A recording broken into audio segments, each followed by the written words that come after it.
Hello viewers, welcome to education coverage. I hope आप सब ठीक हैं बच्चों। हम लोग केस स्टडी के क्वेश्चंस कर रहे हैं बच्चों। चैप्टर 1 और 2 ऑलरेडी हो चुके हैं। आज हम लोग केस स्टडी कर रहे हैं चैप्टर 3 की। लेट नाइट ये वीडियो शूट कर रहा हूँ, रिकॉर्डेड सेक्शन रहने वाले हैं सारे के सारे। तो अगर आपका कोई भी डाउट रहता है तो आप मुझे कमेंट सेक्शन में बता सकते हैं, ठीक है। मैं कोशिश करूँगा जल्दी से जल्दी उसका कोई रिप्लाई दूँ आपको, ठीक है। तो चलो देखते हैं आज की केस स्टडी में हमारे पास क्वेश्चंस क्या है। और चैप्टर 3 पे बेस्ड ये केस स्टडी है बच्चों। इसमें हमारे पास है लीनियर इक्वेशन, ठीक है। तो देखते हैं क्या दिया हुआ हमें। Case study 1, a test consist of true false questions and 1 mark awarded for every correct answer while 1/4 mark is deducted for every wrong answer. आप लोग नेगेटिव मार्किंग तो अच्छे से जानते ही होंगे, ठीक है। एग्ज़ाम में आजकल काफ़ी आ रही है। जो कम्पिटिटिव एग्ज़ाम्स होते हैं उनमें लगभग सभी में होती है, बट आपके जो एग्ज़ाम्स हैं बच्चों उनमें बहुत कम देखने को मिलती है, ठीक है। तो होता क्या है इसमें कि अगर आप आंसर करेक्ट देते हो तो आपको मतलब मार्क्स मिलते हैं उसके पूरे। लेकिन अगर आपने उसको बाय मतलब गैस वगैरह करके आपने ऐसे तुक्का लगाया उसमें, ठीक है, आपको आंसर पता नहीं था, मल्टीपल चॉइस क्वेश्चंस में बेसिकली ऐसा होता है, तो आपके मार्क्स डिडक्ट किए जाते हैं। वो नेगेटिव मार्किंग कहते हैं उसको। तो ऐसा ही कुछ इस टेस्ट में था। ट्रू फॉल्स के क्वेश्चंस थे। अगर आप उसका राइट आंसर देते हो तो आपको 1 मार्क्स मिलता है, और अगर आप उसको गलत आंसर देते हो उसका तो आपके 0.25 मार्क्स जो है डिडक्ट हो जाएंगे, माइनस हो जाएंगे। तो देखो यहाँ पे बच्चों क्या था, टोटल 120 क्वेश्चंस थे। और किसी बच्चे को जो मतलब कोई स्टूडेंट था वहाँ पे, उसको कुछ क्वेश्चंस जो है वो अच्छे से आते थे और बाकी सब में उसने गैस किया है, ठीक है। जैसे हम लोग बोलते तुक्का लगाया है, उसको पता नहीं था उसके आंसर्स। तो बोल रहे 120 क्वेश्चंस में उसको 90 मार्क्स मिले हैं। अब देखते हैं कैसे क्या करना है। तो चलो करते हैं। देखो बच्चों, टोटल क्वेश्चन कितने हैं? टोटल क्वेश्चन थे 120, ठीक है, सॉरी 128 टोटल क्वेश्चन है, सॉरी 120 टोटल क्वेश्चन थे 120। अगर मैं ले लूँ यहाँ पे मेरे पास 2 वेरिएबल होंगे। ऐसा एक क्वेश्चन एनसीईआरटी में भी है, लेकिन हम यहाँ पे केस स्टडी बेस देखते हैं। मान लो मैं ये मान लेता हूँ कि भी देखो सोल्यूशन आपको देना नहीं है, वहाँ पे आपको सिर्फ सोल्व करना है। तो मैं सिर्फ शॉर्ट में चीज़ें लिख रहा हूँ कि उसने जो राइट आंसर दिए हैं वो एक्स दिए हैं, ठीक है। राइट आंसर्स क्या थे उसके? एक्स थे। नंबर ऑफ़ क्वेश्चंस की बात कर रहा हूँ मैं, उसने कितने क्वेश्चंस के आंसर राइट दिए हैं? एक्स क्वेश्चंस के आंसर राइट दिए हैं। और जो रॉन्ग आंसर थे या जो उसने गैस करके आंसर दिए हैं वो कितने हैं? वो मान लेते हैं वाई क्वेश्चंस थे, वाई नंबर ऑफ़ क्वेश्चंस थे। तो देखो क्या होगा बच्चों, उसको 1 मार्क मिल रहा है, ठीक है। सो 1x will be given for x answer. मान लो मैं बोलता हूँ कि मैंने 70 क्वेश्चंस ठीक किए तो मुझे कितने मार्क्स मिलेंगे? 70 मल्टीप्लाई 170 मिलेंगे। अब मैं बोल रहा हूँ मुझे x क्वेश्चन मैंने करेक्ट किए हैं तो मुझे कितने मार्क्स मिलेंगे? 1 मल्टीप्लाई x मिलेंगे, ठीक है। अब क्या होगा, अब मेरे मार्क्स डिडक्ट हो रहे हैं, जो मेरे रिजल्ट आएगा उसमें से माइनस हो रहे हैं। तो माइनस क्या होगा? माइनस होगा 0.25y। उसके मार्क्स कितने कट रहे हैं? 0.25y कट रहे हैं। अच्छा, आप ऐसा करो ना, यहाँ पे फ्रैक्शन यूज़ कर लो, क्योंकि डेसिमल में आपको इक्वेशन सोल्व करने में दिक्कत आएगी। डेसिमल फॉर्म में कितना है ये? डेसिमल फ्रैक्शनल फॉर्म में 1/4y था।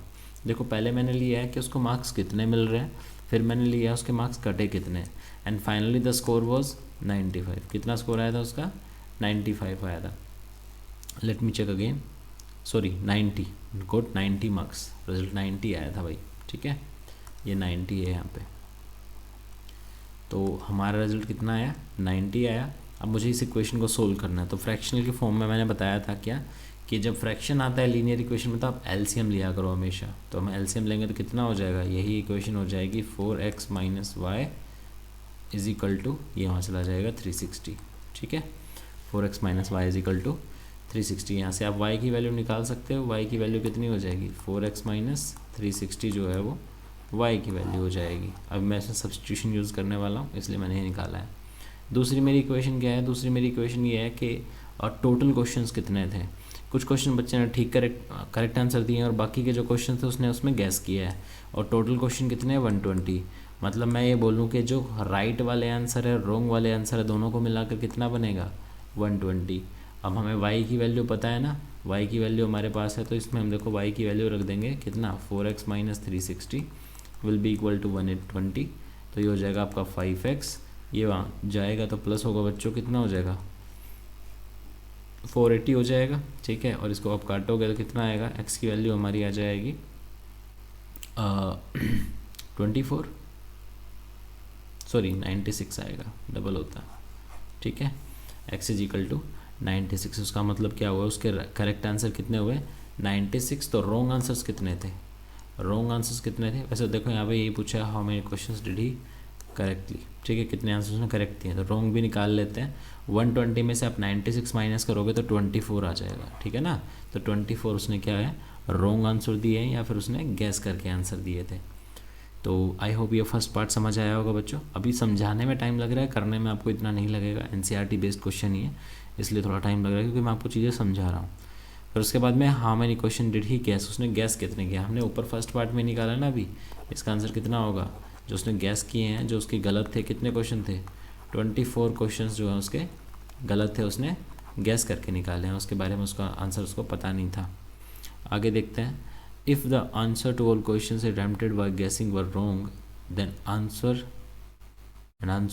80 correctly, then how many marks he got.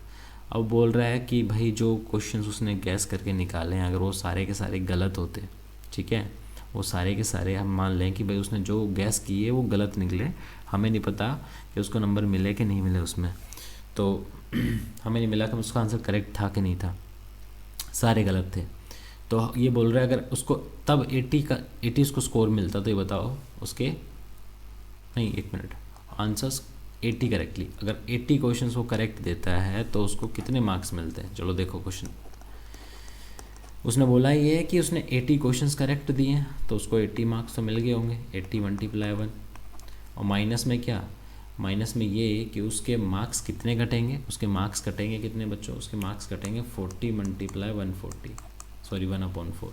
भाई टोटल क्वेश्चन कितने थे 120 थे, 120 में से 80 क्या उसने करेक्ट आंसर दिया है, बचे कितने क्वेश्चन 40 क्वेश्चंस के उसके मार्क्स कितने कटेंगे 1/4, तो 40 multiply 1/4 it will be 80 minus what 10, तो उसका स्कोर कितना हुआ 70, उसका स्कोर हो गया, है ना, ठीक है। आई होप समझ आ गया होगा, सिंपल सा पार्ट है, बस हमें वही करना है कि उसको करेक्ट क्वेश्चन के मार्क्स मिल कितने रहे हैं और इनकरेक्ट के कट कितने रहे हैं, दोनों को माइनस कर देंगे, 70 स्कोर हो गया। और फिर फोर्थ पार्ट क्या है, if answer to all question he attempted by guessing were wrong, ये फिर से वही बोल रहा है कि अटैम्प्ट जो उसने गैस करके करे हैं ना वो सारे रॉन्ग थे, तो ये बोला how many questions answer correctly to score 95, कि उसको कितने क्वेश्चन के आंसर करेक्ट देने पड़ेंगे ताकि उसका रिजल्ट जो है 95 आ जाए। अब देखो हमें नहीं पता भाई कितने क्वेश्चन वो करेक्ट आंसर देगा, तो मैं मान लेता हूँ कि लेट कर लो यहाँ पे कि वो x क्वेश्चंस जो है ना करेक्ट देता है, ठीक है, x question should be corrected, यहाँ पे पूरी स्टेटमेंट लिखने की ज़रूरत नहीं है, हम सोल्यूशन कर रहे हैं वैसे ही, तो x क्वेश्चन जो है वो करेक्टली देता है, ठीक है। अब देखो क्या होगा, अगर x क्वेश्चन करेक्टली देता है तो उसको कितने नंबर मिलेंगे 1x, और उसमें से माइनस कितने होंगे, अब देखो 120 क्वेश्चन थे बच्चे, उसमें से x उसने क्या दिए हैं राइट आंसर दिए हैं, तो रॉन्ग आंसर कितने होंगे 120 माइनस x कितने होंगे रॉन्ग आंसर होंगे, तो मैं यहाँ पे यही बोलूँगा 120 में से आप x माइनस कर दो, और उसके रॉन्ग आंसर्स के मार्क्स कितने कटते हैं 1/4, तो ये हमारा 1/4 हो गया, और हमारा रिजल्ट कितना आना चाहिए 95 मार्क्स। समझ आया ना, देखो वही किया है हमने, क्या किया राइट आंसर्स कितने होंगे उसके मार्क्स ले लिया आगे, उसके बाद में रॉन्ग आंसर्स के मार्क्स को माइनस कर दिया, और इक्वल टू में जो उसका रिजल्ट हमें चाहिए, हमें 95 का स्कोर चाहिए था, तो हमने 95 इक्वल टू में ले लिया। ओके, नाउ एलसीएम यहाँ 4 है हमारे पास, तो ये 4x इसके साथ हो जाएगा, माइनस 120 x अंदर जाएगा तो प्लस x हो जाएगा, upon 4 is equal to 95, cross multiply करोगे तो 95 और 4 की मल्टीप्लाई होगी बच्चे, और ये हो जाएगा हमारा 3x minus 120 and it will be 95 180 190 380 I think 380 होगा, चेक कर लेते हैं एक बार, 0 उसके बाद 2 यस ठीक है, इसके बाद आ जाएगा 3x, ये वहाँ जाकर प्लस होगा बच्चों, तो कितना आ जाएगा 20 प्लस करेंगे तो ये हो जाएगा हमारा 400 और उसमें हो जाएगा 500, एक सेकंड कुछ गलती हो रही है इसमें, 500 हो गया ना ये, तो देखो बच्चों ये गलती होगी यहाँ पे 4x और प्लस ये 5x होगा ना, दोनों प्लस करने थे मैंने माइनस कर दिया, सॉरी 4x और x कितना होगा 5x होगा, तो यहाँ भी कितना आएगा 5x आएगा, तो x की वैल्यू कितनी होगी 100, तो क्या करना पड़ेगा उसको, 100 क्वेश्चंस ना करेक्ट आंसर देने पड़ेंगे, तब उसको जाके 95 मार्क्स मिलेंगे। मतलब 100 क्वेश्चन वो करेक्ट देगा, बाकी के 20 वो गैस कर सकता है, भले ही वो सारे गलत हों, कुछ भी हो, कोई फ़र्क नहीं पड़ता। उसको 100 क्वेश्चंस के आंसर्स करेक्ट देने पड़ेंगे, तब उसका इस केस में उसको 95 मार्क्स मिलता है। ठीक है, तो ये पार्ट समझ आया होगा। अच्छा, इसमें ये देखो, सॉरी मैंने वो बोल दिया, उसको जो 100 क्वेश्चंस करेक्ट देने हैं और 20 जो गैस करेगा वो गलत होंगे, ये उसने गिवन है, पहले ही दिया हुआ है। अच्छा, ये लास्ट पार्ट था, चलो आंसर चेक कर लेते हैं अपने। जो लास्ट पार्ट है उसका आंसर 100 है, उससे ऊपर 70 आया था, बिल्कुल ठीक है, उससे ऊपर 24 आया था, फिर 96 आया था, सारे ठीक है। ठीक है, तो आई होप केस स्टडी समझ आ गई होगी बच्चों। इंपॉर्टेंट क्वेश्चन है, देखो वहाँ पे आपको इन चीज़ों को ही मतलब थोड़ा और एलेबरेट कर देंगे, जो आपने एक्सरसाइज में अपने चैप्टर में करी हैं उनमें से किसी एक एग्जाम्पल को ले सकते हैं, रियल लाइफ से कनेक्ट करके कुछ केस बनाए जा सकते हैं। मैं ये नहीं कह रहा कि यही केस स्टडीज़ वहाँ पे आएंगी, ये प्रैक्टिस के लिए है, प्रैक्टिस पर्पज़ से है। प्रैक्टिस इसलिए ज़रूरी है क्योंकि आपको आइडिया होना चाहिए कि कैसे कैसे किस किस टॉपिक से चीज़ें उठाई जा सकती हैं। ठीक है, तो इससे आपको ना एक थोड़ा आदत हो जाएगी उसकी, कि कैसे हम अपने कंसेप्ट को केस स्टडी की फॉर्म में वहाँ पे देखेंगे।